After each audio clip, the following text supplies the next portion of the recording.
নমস্কার বন্ধুরা, আর S Bengali ক্লাসরুমে সকলকে স্বাগত। আজকে আমি পশ্চিমবঙ্গ মধ্যশিক্ষা পর্ষদের অন্তর্গত সপ্তম শ্রেণীর আহ, বাংলা পাঠ্যপুস্তকের যে প্রথম কবিতাটি রয়েছে, ছন্দে শুধু কান রাখো, সেই কবিতাটি সম্পর্কে পুঙ্খানুপুঙ্খ আলোচনা করব। তার আগে এখনো পর্যন্ত যারা আমার চ্যানেলটিকে সাবস্ক্রাইব করেনি তাদের উদ্দেশ্যে অনুরোধ, আমার চ্যানেলটিকে অবশ্যই সাবস্ক্রাইব করুন। ছন্দে শুধু কান রাখো, কবি অজিত দত্ত। এই কবিতাটির নামের মধ্যে আমরা দেখতে পাচ্ছি যে ছন্দে শুধু কান রাখো। এই ছন্দ শব্দের অর্থ কি? ছন্দ শব্দের অর্থ হচ্ছে কবিতা বা বাক্যে শব্দ ও অক্ষরের ধ্বনিবিন্যাসের সামঞ্জস্য। আমরা যখন কবিতা পড়ি আমরা দেখতে পাই যে একটা লাইনের শেষে একটা লাইনের যে শব্দের যে মিল রয়েছে, বা আমরা যে ভাষায় কথা বলি, বা আমরা যে শব্দগুলো বা বাক্যগুলো ব্যবহার করে নিজেদের মনের ভাব প্রকাশ করি, কবিতার ক্ষেত্রে দেখা যায় যে সেই বাক্যগুলোকেই একটু অন্যরকমভাবে ব্যবহার করে, যেগুলো আমাদের পড়তে দারুণ লাগে, পড়তে আমাদের মনে আনন্দ হয়। তো এইগুলোই হচ্ছে ছন্দ, যেটা একটা পদ্যের রচনা রীতি আমরা আরও সহজভাবে বলতে পারি, বা আরও সহজভাবে বলতে পারি যে ছন্দটা হচ্ছে নাচ গান প্রভৃতির মাত্রা ও তাল নির্ণয় করা হয় যার দ্বারা, সেটাই হচ্ছে ছন্দ। তো কবি এই কবিতাটির নাম রেখেছেন ছন্দে শুধু কান রাখো, কবি অজিত দত্ত। তো এই অজিত দত্ত কে ছিলেন? অজিত দত্ত 1907 সালে জন্মগ্রহণ করেন। তার জন্ম হয়েছিল ঢাকার বিক্রমপুরে। খুব তরুণ বয়স থেকেই তিনি সাহিত্যের সাথে জড়িত। তিনি খুব অল্প বয়সেই প্রগতি পত্রিকার সম্পাদনা করেছেন। তার বিখ্যাত কাব্যগ্রন্থ হচ্ছে কুসুমের মাস, পাতাল কন্যা প্রভৃতি। তো এখন আমরা চলে আসি মূল কবিতায়, এবং প্রত্যেকটি লাইন আমি পুঙ্খানুপুঙ্খভাবে বিস্তারিত আলোচনা করছি, সকলে একটু মন দিয়ে শুনবে। কবি এখানে প্রথমেই বলছেন যে মন্দ কথায় মন দিও না, ছন্দে শুধু কান রাখো। তাহলে কবি কি বলছেন? কবি মন্দ কথায় মন দিতে বারণ করছেন, অর্থাৎ আমাদের মন কিন্তু মন্দ কথা বা খারাপ দিকে কিন্তু আমাদের মনটা দিলে চলবে না, আমাদের শুধুমাত্র ছন্দে কান রাখতে হবে। দ্বন্দ্ব ভুলে মন না দিলে ছন্দ শোনা যায় না কো। এখানে দ্বন্দ্ব শব্দের অর্থ কি?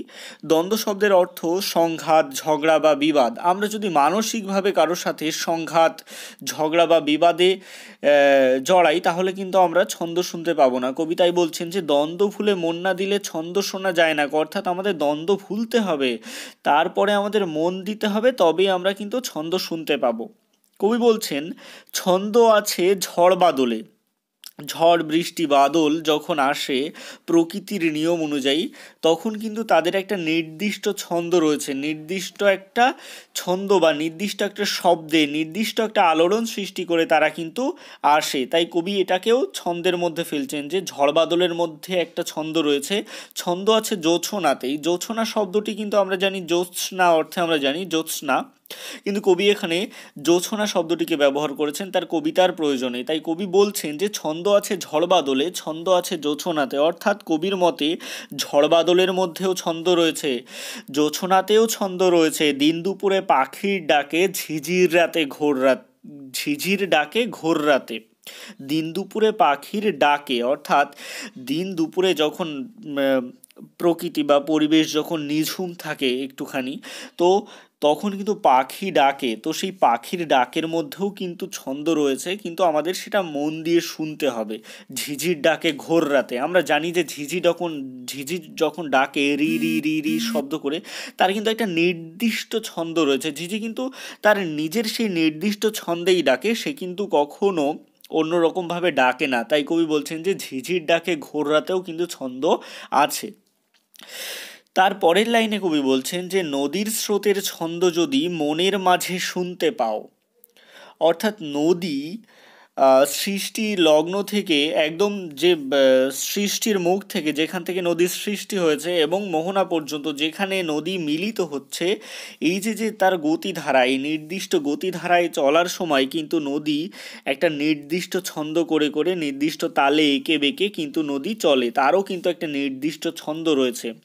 তাই কবি বলছেন যে নদীর স্রোতের ছন্দ যদি মনের মাঝে শুনতে পাও, আমরা যদি নদীর স্রোতের ছন্দ মনের মাঝে শুনতে পাই, অর্থাৎ মন দিয়ে আমরা যদি সেই শব্দটাকে অনুভব করতে পারি, উপলব্ধি করতে পারি, দেখবে তখন তেমন ছড়া কেউ লেখেনি আর কোথাও। অর্থাৎ নদীর স্রোতের ছন্দের মতো ছড়া আর কেউ কোথাও লেখেনি, কবি এমনটাই বলেছেন। অর্থাৎ আমাদের কিন্তু সেটা বুঝতে গেলে সেই নদীর স্রোতের ছন্দটাকে মন দিয়ে শুনতে হবে। আর আমরা মন দেওয়ার পরে যদি আমরা সেই নদীর স্রোতের ছন্দ শুনতে পারি বা উপলব্ধি করতে পারি, তখন কিন্তু আমরা বুঝতে পারবো যে এমন ছড়া পৃথিবীতে আর কেউ কোথাও লিখে রেখে যায়নি। ছন্দ বাজে মোটর চাকায়, মোটর চাকা যখন চলে তখন কিন্তু তার একটা নির্দিষ্ট শব্দ আছে, একই কিন্তু শব্দে কিন্তু সে চলে। তাই কবি বলছেন যে ছন্দ বাজে মোটর চাকায়, ছন্দে চলে রেলগাড়ি, জলের ছন্দে তাল মিলিয়ে নৌকো জাহাজ দেয় পাড়ি। ছন্দ বাজে মোটর চাকায়, মোটর চাকা যখন চলে তখন তার একটা নির্দিষ্ট শব্দ রয়েছে, কবি সেটাকেও বলছেন ছন্দ। ছন্দে চলে রেলগাড়ি, আমরা অবশ্যই জানি যে রেলগাড়ি যখন চলে তার একটা নির্দিষ্ট তাল রয়েছে, নির্দিষ্ট একটা শব্দ রয়েছে। জলের ছন্দে তাল মিলিয়ে নৌকোজাহাজ দেয় পাড়ি, নৌকোজাহাজ যখন দূর দূরান্তে পাড়ি দেয় তখন যে জলের ঢেউ, সমুদ্রের যে ঢেউ, সেই ঢেউগুলি যখন নৌকো বা জাহাজের গায়ে আছড়ে পড়ে তখন কিন্তু তার একটা নির্দিষ্ট শব্দ থাকে। কবি সেটিকেও এখানে কিন্তু ছন্দের সাথে তুলনা করেছেন। অর্থাৎ নৌকোজাহাজ যে পাড়ি দিচ্ছে জলের ছন্দে তাল মিলিয়ে, সেটাও কিন্তু কবির কাছে একটা ছন্দ, কিন্তু সেই ছন্দটা কিন্তু মন দিয়ে শুনতে হবে। এরপরে কবি বলছেন যে ছন্দে চলে ঘড়ির কাঁটা, ছন্দে বাঁধা রাত্রি দিন। আমরা জানি যে ঘড়ির কাঁটা যখন চলে, তোমরা সকলে একটু বাড়িতে যদি ঘড়ি থাকে তাহলে তোমরা একটু খেয়াল করবে যে টিক টিক টিক টিক করে এক একটা আওয়াজ হয়। এই যে টিক টিক আওয়াজ, সেটাকেও কিন্তু কবি একটা ছন্দের সাথে তুলনা করেছেন। ঘড়ির কাঁটা কিন্তু নিজের ইচ্ছে মতো জোরে বা আস্তে চলতে পারে না, তার কিন্তু একটা নির্দিষ্ট ছন্দ, নির্দিষ্ট তাল বা নির্দিষ্ট লয় থাকে, যে অনুযায়ী ঘড়ির কাঁটা দিনের পর দিন চলতে থাকে। ছন্দে বাঁধা রাত্রি দিন, আমরা অবশ্যই জানি যে রাত্রি দিন একটা নির্দিষ্ট সময় পর্যন্ত রাত থাকে, একটা নির্দিষ্ট সময় পর্যন্ত দিন থাকে, একটুও কিন্তু তার হেরফের হয় না, সামান্য এদিক ওদিক হয়।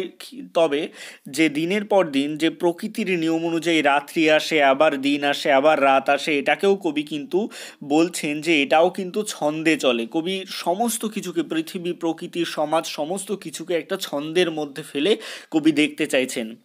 বলছেন, তারপরে কবি বলছেন যে কান পেতে যা শুনতে পাবে কিচ্ছুটি নয় ছন্দহীন। অর্থাৎ আমরা যা কিছু কান পেতে যত শব্দ শুনবো, পৃথিবীর যত শব্দ আছে আমরা শুনবো, সমস্ত কিছুর মধ্যেই ছন্দ রয়েছে, অর্থাৎ কিছুই কিন্তু ছন্দহীন নয়।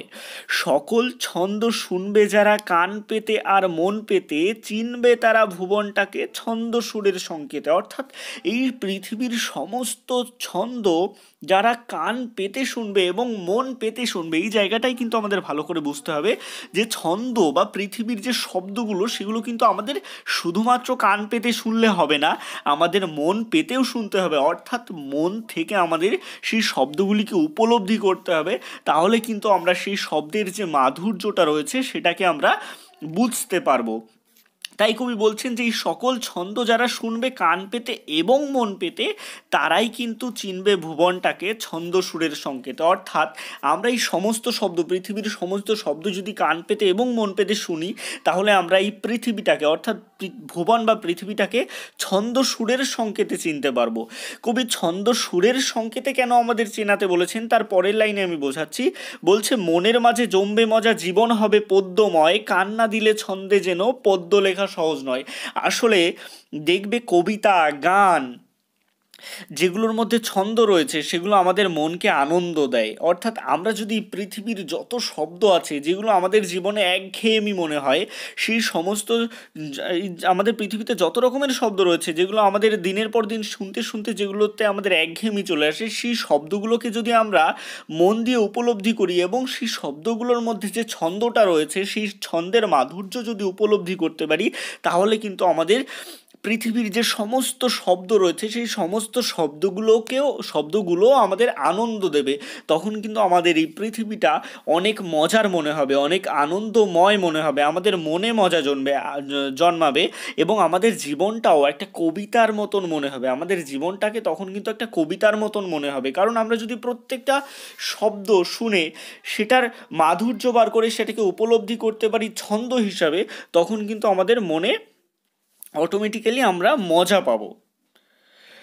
তো তখন আমাদের জীবনটা পদ্যময় হয়ে উঠবে। আমাদের জীবনটা পদ্যময় মানে কি, আমাদের জীবনটা কবিতার মতন মনে হবে। এবং একদম লাস্ট লাইনে কবি বলছেন যে কান্না দিলে ছন্দে যেন পদ্য লেখা সহজ নয়। অর্থাৎ আমরা যদি এই সমস্ত ছন্দকে কান না দিয়ে শুনি তবে কিন্তু আমরা পদ্য লিখতে পারবো না, অর্থাৎ তবে কিন্তু আমরা কবিতা লিখতে পারবো না। কবিটা ওইটা মজার ছলেও বলেছেন যে আমরা যদি এই সমস্ত শব্দতে কান না দিই তাহলে কিন্তু আমরা এই ছন্দতে যদি কান না দিই তাহলে কিন্তু আমরা পদ্য লিখতে পারবো না বা কবিতা লিখতে পারবো না।